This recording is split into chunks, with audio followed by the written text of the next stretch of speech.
Medium starting hands pre-flop. Medium strength. Starting hands are where your win rate is made or broken. You'll play them a lot. They look reasonable, and they're exactly the hands that bleed expected value when you default to hope poker. In high-rake games, you don't get paid for being in there. You get paid for entering pots where your hand can realize equity cleanly and where your position and initiative let you push people off their equity. Medium hands need structure, clear opens, disciplined folds, and purposeful 3-bets. What counts as medium strength? We're not talking about premiums like pocket queens and better and ace-king, and we're not talking about obvious trash. Medium strength hands are the ones that often have decent raw equity, but messy realization. They make second best pairs, dominated top pairs, or medium strength draws. First, medium pairs. Pocket sixes through pocket tens. Sometimes pocket jacks plays like a premium, sometimes like a medium. Context decides. Second, broadways that aren't monsters. King-queen offsuit, king-jack offsuit, queen-jack offsuit, king-10 suited through queen-10 suited, and jack-10 suited. Third, suited connectors and one-gappers. 7-6, suited through 10, 9 suited, 8-6 suited, and 9-7 suited. Hands that thrive on implied odds and fold equity. Fourth, suited aces that aren't top-end. Ace-5 suited through ace-9 suited, often better as 3-bets than calls.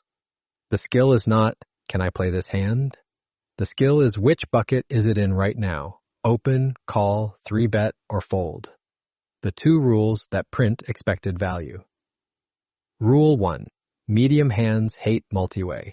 Every extra player reduces your ability to realize equity and increases reverse implied odds. King-jack offsuit is fine heads up in position. It's a nightmare 4-way seeing dominated top pair. Rule 2. Medium hands need either position or initiative, preferably both. If you don't have one, you must be picky. Calling out a position with medium hands because they look playable is how rake vacuums your bankroll. Open raising. Tighten early, pressure late. From early position, medium strength hands should skew toward hands that don't get dominated, and that can continue versus 3-bets. That means more pocket 9s through pocket 10s, more ace-jack suited and king-queen suited, fewer offsuit broadways like king-jack offsuit. As you move later, you can widen, but don't confuse wider with looser versus the blinds. Who is left to act matters. If the blinds are aggressive 3-betters, your cutoff opens need to be more resilient, or you need a plan to 4-bet and defend. First, under the gun and middle position. Prioritize pocket 8s through pocket 10s, ace-jack suited, king-queen suited, queen-jack suited. Be cautious with king-queen offsuit and king-jack offsuit. Second, cutoff and button. Add more suited connectors, suited broadways, ace-x suited. Still avoid dominated offsuit stuff when blinds punish opens. Isolate the variables. Position, opponents, 3-bet tendency, and how well your hand continues when put under pressure. Calling pre-flop, stop paying rake to see flops. In high rake environments, flat calling with medium hands is often overpriced unless you have a strong reason. The problem isn't that calling is bad. The problem is that calling creates low leverage poker. You invest money without buying fold equity. Good calls tend to have 3 traits. First, positional advantage, in position versus a wider opener. Second, playability. Suitedness, connectivity, nut potential. Third, a clear post-flop plan, not maybe I hit. Bad calls are typically dominated hands like king-jack offsuit versus under the gun, ace-10 offsuit versus middle position, and small pairs set mining without the stack depth and opponent profile to justify it. Anti-hope poker means you don't call pocket 2s through pocket 5s just to prey, especially when you'll face C-bets and barrel pressure that deny your equity. 3-betting medium hands, your default weapon. Most players treat 3-betting as, I have a big hand. You treat it as an expected value lever.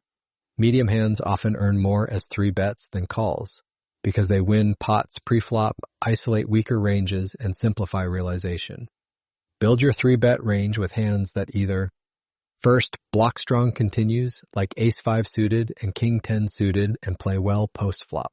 Second, dominate villains' continuing range like ace-queen offsuit and ace-jack suited versus wide cutoff opens, and pocket 10s and pocket 9s versus loose openers. Third, have strong playability like 10-9 suited and jack-10 suited as selective 3-bets versus late position. Context dictates strategy. Against a nit who opens tight and continues tighter, your medium hands don't become heroic 3-bets. They often become folds. Against a wide opener who overfolds to 3-bets, you print by attacking. Defending the blinds, discipline. Beats pride. The blinds force you into the worst seat with a discount. That discount is not permission to defend everything. Your job is to defend with hands that can withstand being out of position and can continue versus pressure. Here's the mental model.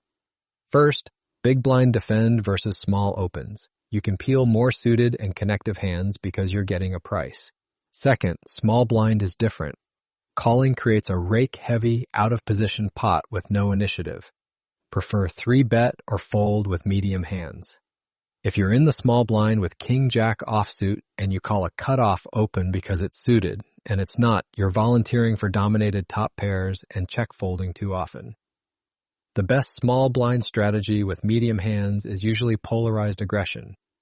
3-bet your best medium candidates and fold the ones that realize poorly. Reverse implied odds, the silent killer. Medium strength hands lose big pots the same way over and over. One pair versus a range that contains better one pairs and strong overpairs. First, king-jack offsuit makes king-x and pays king-queen and ace-king. Second, queen-jack offsuit makes queen-x and pays ace-queen and king-queen. Third, pocket 8s flops an overpair sometimes, but often faces overcards and tough turns. Your fix isn't to play scared. Your fix is to enter pots where you can either leverage initiative with a 3-bet or realize cleanly with in-position calls with suited and connective hands. Hand scenario. The small blind trap you must avoid. Hero in the small blind holds king of hearts, jack of clubs. Cutoff, a competent regular, opens to 2.5 big blinds, button folds, hero calls, big blind folds, heads up, 100 big blinds effective. Flop comes king of spades, 7 of diamonds, 3 of clubs. Hero checks, cutoff, bets 33% pot. This is the classic medium hand disaster. You flop top pair, but your kicker is fragile and you're out of position with no initiative. If you check call, you invite turn barrels on ace, queen, or 10, and you're guessing for multiple streets while rake eats the margin. Pre-flop, the higher expected value approach is usually 3-bet or fold in the small blind. If cutoff is opening wide and overfolding, 3-betting makes king-jack offsuit perform like a winner by increasing fold equity and denying cutoff the ability to realize with trash. If cutoff is tight and sticky, folding is clean, because calling sets you up to lose medium pots often and win small ones rarely. On the flop as played, you mostly check call once and play turns carefully. You're not going for 3 streets by default. Versus continued aggression, you need to be willing to fold when your hand slides down the distribution. Practical construction. Pick hands with a job. Stop labeling hands as good or bad. Give them a job in your range. First, call in position, suited connectors like 9-8 suited, suited broadways like king-queen suited, some medium pairs like pocket 8s through pocket 10s when stacks an opponent allow. Second, 3-bet, ace-5, suited through ace-9 suited, king-10 suited, queen-10 suited, jack-10 suited, pocket 9s through pocket 10s, versus wide opens, selective suited connectors versus late position. Third, fold. Offsuit dominated broadways, like king-jack offsuit and queen-jack offsuit, in bad positions, small pairs without conditions, low-suited junk that can't handle barrels. The goal is to enter pots where your medium hands either win without showdown through pressure or win bigger when they improve through playability. Key takeaway. Medium strength. Starting hands don't win by seeing flops. In high-rake games, you profit by giving them a clear pre-flop roll. Prioritize position, avoid multiway, and lean toward 3-bet or fold from the blinds. If you can't answer, how does this hand realize equity against this opener with these players left to act? It's not a call, it's a leak. Now, let's test your edge. Question 1. What are the 2 expected value printing rules for playing medium-strength hands pre-flop? Answer. Medium hands hate multiway pots and they need either position or initiative, preferably both.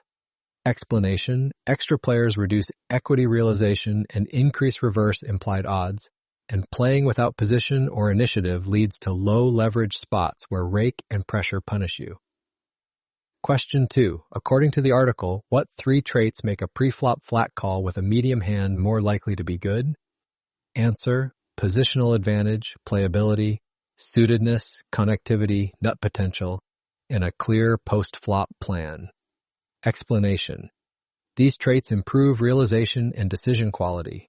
Calling without them becomes hope poker where you invest without fold equity. Question 3. Why does the article recommend 3-betting many medium hands instead of calling in high-rake games? Answer. 3 bets can win pre-flop, create fold equity, isolate weaker ranges, and simplify equity realization compared to low-leverage calling. Explanation. Calling invests money without buying fold equity. 3-betting turns medium hands into an expected value lever that can deny opponents their realization and avoid rake-heavy guessing. Question 4. What is the recommended default approach with medium hands from the small blind and why? Answer. Prefer 3-bet or fold, because calling creates a rake-heavy, out-of-position pot with no initiative. Explanation. The small blind is the worst seat. Flat calling often leads to dominated one-pair spots and frequent check folding, so polarized aggression performs better. Question 5. In the small blind example where hero calls with king-jack offsuit versus a cutoff open and flops top pair, what is the article's recommended flop plan as played, and what pre-flop adjustment does it emphasize? Answer. Flop plan mostly check call once and play turns carefully, being willing to fold versus continued aggression. Pre-flop adjustment, usually 3-bet or fold from the small blind. Explanation. With a fragile kicker and no initiative out of position, multi-street guessing is costly. The higher expected value fix is avoiding the trap pre-flop by using 3-bet or fold. Study hard, play smart. That's it for now. I'll see you in the next lesson.